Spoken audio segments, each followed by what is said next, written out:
Chairman and CEO of Alibaba Group. Ladies and gentlemen, please help me welcome Mr. Jack Ma.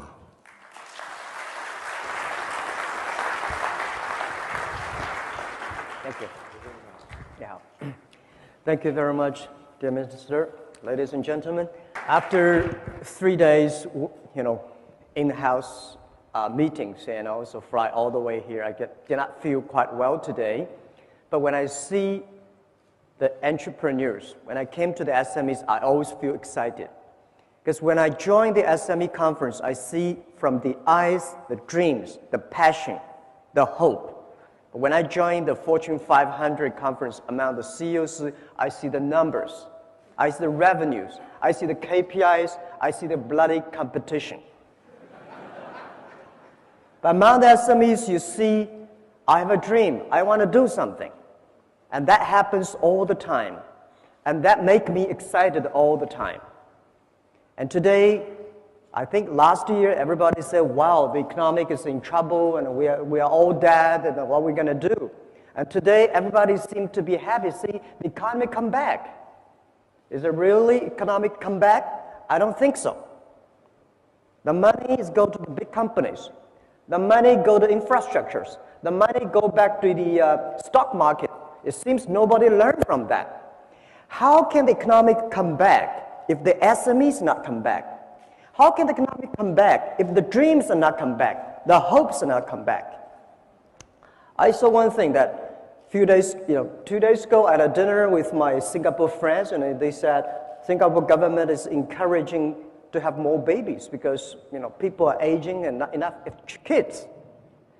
I think every economy, every nation needs incentive package to have more small, medium-sized companies, to have more hopes. Because every big company comes from the small business. If without this hope, without this kind of incentive to have more babies, we're going to die. Why I always feel excited? I have 8 babies. In the past 15 years, I built up 8 companies. 7 of them very healthy. 1 of them, I sold it. And I keep the baby. When I look at my babies, Alibaba, Taobao, Alipay, and the companies which I have, Ali Cloud, we just had a new baby 2 months ago. I always feel excited because you see the hope. You know this baby is going to change me. This baby is going to change the world, change the customers. And that's the thing that I always feel excited. If you want to be happy, have more babies. If you are the government, want your economy to be good, have more SMEs. These are the dreams. These are the hopes. These are the future. So this is all we want to say, but enough. We've been crying, say, please give us support. But all the SMEs, ask ourselves one question. We are not crying babies. We believe we are tomorrow's Google. We believe we are tomorrow's eBay, YouTube. We believe we are tomorrow's UPS. If we believe we are, we can be. If you don't believe, you'll never be. We heard a lot of governments say, we give you, and let me know what we're going to do. Let me know what we can help the SMEs. We heard a lot of banks say, well, we've been giving loans to a lot of SMEs. I heard some banks say, well, one of the bank presidents said, well, we give like 200 billion or $1 million to the SMEs. I said, what's the size of the loan you give? $20 million. How can you say the 20 million? As the research I got from Alibaba Group, Alibaba status, 87% of the SMEs, what they need is, the fund is below $60,000 US. But they are giving loans to $20 million to some big companies, They are not SMEs, they are not the hopes. But I think all the SMEs say, nobody can help you. My 8 companies, I would say nobody help us. Only we can help ourselves. Don't rely on the government, don't rely on the banks, forget about that. Rely on your friends, rely on relatives, rely on the small dreams, and always keep that thing in mind. Because I've been trying very hard to get loans from banks. Always trouble. But in the past 10 years, I even did not borrow 1 cent from banks my kids grow up. I don't know why. And the banks always say, well, because we don't have enough information from the SMEs. Tell me, any Fortune 500, any big bank CEOs or president go to the SME summit? No, they go to the CEO summit. Right? How could you get information if you do not go there, listen to them, talk to them, share experience with them to see what they need is only $50,000 instead of $20 million? How can you get enough information? So I think, well, Tenda we discussed yesterday say banks are banks. They always have to control the risk. Right. So government, banks, let's think about something new financial structure that can really help those millions of small companies that need $50,000. What is the right structure? What is the right organization to support them? That's the thing we should think about. So the other thing I want to share with you here is always, I believe, that small is beautiful. And this financial crisis, it's a disaster to big companies. This war in 21st century, I think in last century, it's big is better. You have a big, factory, big amount, and everything's big, is good. This century, in the 21st century, I always believe small is beautiful because it's not how fast your machine is. It's not how many equipments you have. It is how quickly you can change yourself to meet the market. Because the information time, internet, technology make a difference. So the world IT in the last century is designed for manufacture.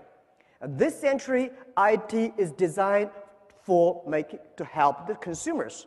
So I think this is a disaster for big companies, century disaster for big companies, but it is a great opportunity for small business. For this financial crisis, we see a lot of big companies we never thought they would die. AIG, to me, it's like empire. How could that happen, right? All the big car companies which we respect, we always want to be there.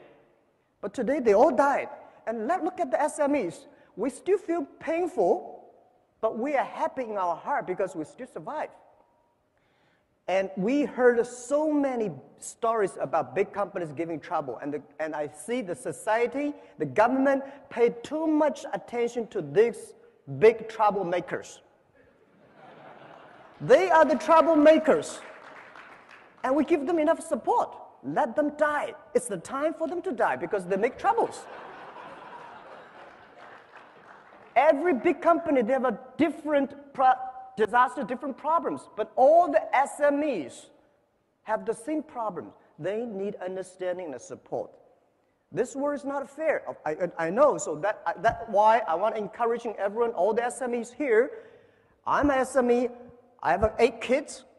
I'm still an SME. I still believe I'm small because when I'm small, I know I can be big, and I hate to be big, unfortunately. When I was a small company, only have 10, 20 people, I feel so excited. Well, I can call every employee's names, and I know everything I want to change. I can change it within half a minute. Now, oh, terrible. When I was 20 years old, my friend said, your company is not big enough. If you are big, you're like a big boss. You're easy, right? You can control your time. Now my time is not controlled by myself. My time is controlled by all the meetings, the secretaries, and the KPI, shareholders, all the things. It's much tougher than when you are small. So I always believe the first day love is very beautiful. Believe the first day love. Believe when you're small, at least you can have time to go out, to go to cinema with your wife and the kids and enjoy a wonderful view. But when you're big, you always go to board meetings. And also, I want to say that I give you some today. I come here. People say, Jack, you did not prepare. Why you don't have a PPT? I never prepared PPT. I'm not good at the technology. I was trained to be a high school teacher, and the only thing I can know about a computer. Funny thing is, I'm running one of the biggest e-commerce companies in China, maybe in the world. but I know nothing about computer. The only thing I can know about computer is send, receive email, and browse. That's it. Because I always say technology for people. People not working for technology. But today I come here as an entrepreneur. I'm prepared every day. I'm not prepared for the PPT because every time when I use PPT, something wrong, I cannot use it. So I come here to tell you my own experience. I want to share with you, as an 8 kids father, what I did when I have trouble. When I have trouble, I always remind me 3 things. Focus on your customer, serve your employees, and learn from your competitors. These are the key issues that I learned. Focus on customer. Everybody today talking about shareholder number 1. I hate that. I think it's always customer number 1. It's the customer give you the money. It's the customer give you the innovations. It's the customer that make you happy. Because year 1999 and year 2000, when internet bubble burst, we cannot get any money. We do not have revenues. We have nothing. But every day, what I encouraged me go on was a letter of thanks and emails from my customers. Say, Jack, Alibaba, keep on, because you helped us. Someday we will help you. That's the dream I had. So today, when you believe shareholder number 1, you only think about making numbers. You only think about revenues. You only think about how can make your stock market go up. And I let you know, no shareholders can be trusted. I tell you the truth. Well, our shares stock price, 2 years ago, we listed at 13.5 Hong Kong dollars. Before that listing day, a lot of shareholders come and say, Jack, we're long-term shareholders. Please give us more shares. We'll keep it. When the financial crisis time came, the day we IPO 13.45, we went up to $40 without doing anything good with 24 hours. And then the financial crisis came, $40 to $3 without doing anything bad. They all gone. Most of the shareholders, they're share traders. How can you trust on them? So rely on customers, because the customers stay with you. Customers grow up with you. Customers give you the money, give you the hope, give you the support. So focus on customer. And second is rely and serve your employees. It's your employee, it's your team that make the difference. That the employees that make all the dreams realized. If we say, well, we have so many problems, and big companies have a problem in getting the innovations, how to make things happen. Well, because they do not listen to the employees. They focus too much on the shareholders. The shareholders, well, they give you this idea, that idea, and when you really do that idea, they're gone. And they change all the time, but your employees stay with you. I remember the tough days. It was so difficult, year 2002 or 2001. There's only one group of people that stay with me. That's my colleagues. And people say, Jack, you don't have to pay me for 2 years. I will still stay at the company because you respect us, because the customer love us. And I tell you one funny thing. Only when you believe your employees are talents, they are talented people. If you don't believe them, they will never be. My mistake I made when I was year 2000, we raised $5 million US. And that $5 million US, when we have money, we start to make mistakes. I try to hire as many talents as possible. Those talents are MBAs, those talents are vice president of multinational companies, because I believe if you have an MBA, you must be good, right? But when I hire these guys, oh my God, it's terrible. These guys came telling you strategy. I only have $5 million. I remember one of the vice president of marketing said, Jack, this is a budget for next year's marketing. I said, what is that? $12 million US. I said, I only have $5 million. He said, I've never done any plan below 10 million. When something wrong, it's always your fault, because you never know. So try to find the right people, not the best people, all the employees. You try to find. So if you try to hire great people in your own company, which your company is not good enough at that time. Just like a poor Boeing 7, if you want to put a Boeing 747 into a poor tractor, when that grows, your tractor never fly into pieces. So my suggestion is that look at your employees, develop them. Only when they are developed, your company will be developed. The day when we IPO'd, we created more than 1,000 millionaires, at least, in the company. All the guys sitting in the room, and we had a chat. I say, ask me. Now, tell me one thing. Why you are so successful? Why we are so successful when we are 20s, we become millionaires? What happened? We are very hardworking people? I think there are much more hardworking people outside. Do you think we are smart enough? Oh, at least I'm not smart. I took 3 years, 3 times to go to the university. I failed all the times. And I don't think I'm smart. I don't think you are smart. And at that time, in year 2000, it was so difficult for Alibaba to hire people. If they're not that much disabled, we hire them. If they can walk, we hire them. Because nobody believed the internet. Nobody believed e-commerce will work in China. Nobody believed that, internet can happen. But these guys, because they had no jobs, so they say, well, let's come here. So they joined the company, and then those MBAs, those people with great, background, they were a lot of headhunting company. They moved out. They started their own business. Now, today, they all failed. Those guys, nobody headhunting them. Those guys never sort of have the dreams to build up their own company, stay in the company. After 5 years, we all succeed. Why? We keep our dreams. We believe it. No matter how big your dream is, make small, tiny steps ahead and grow with them, grow with the company. So my mistake, year 2001, I told my 18 founders, I said, you guys can only be team manager. All the VPs I will hire from outside. Now, 10 years passed. All the wonderful people I had outside, 100% gone. And those, which I think, how could you be successful? They all become VPs and directors. They are all powerful because they believe they can. So I want to tell everybody here, we are small, but care your employees. These are the people. They have families, they have dreams. They come here not only for the jobs, they come here with a dream to share with you. And the third thing is learn from your competitors. Don't hate your competitors. Big companies hate competitors. I love my competitors. Without competitors, we will never grow that much fast. Year 2003, when we start, Taobao is a C2C auction model. eBay, my competitor at that time, is $80 billion market cap. We, small, tiny, but we start to compete.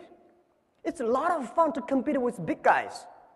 If I start to have a boxing with Mike Tyson, I'm honored, If you have a chance to compete with somebody, if it is a great competitor, you learned. We learn from our competitors. We respect them. Everything they move, you grow.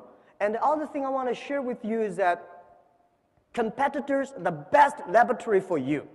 Because competitors study you. Any innovative ideas they come, you learn that. Don't copy them, learn from them. So I love my competitors. Every time when I look at them, I always admire. But in China, people say, Jack, you're so crazy. Because 4 years ago, I said, when I look at my telescope, I never see my competitors. And people say, how could you be that 狂妄, And I say, no, I'm looking for examples, models. Why should I be looking for competitors? Competitors are everywhere. And when you compete, having fun, the most interesting part of the business is competition. To make your competitors angry, to make your competitors jumping around, that's the skill you should have. Not make yourself jumping around and angry, right? Business is such a great fun. When I compete, if I got angry, if I jumping around, I know something wrong. Because this is a wrong strategy to compete. When you compete, not purposely make your your competitor unhappy. If they are unhappy, if they're jumping around, if they try to use money to kill everything, you start to win because they start to lose money. When your competitors start using money to compete with you, they start to lose. Business is about wisdom. Business is about hope. Business is about courage.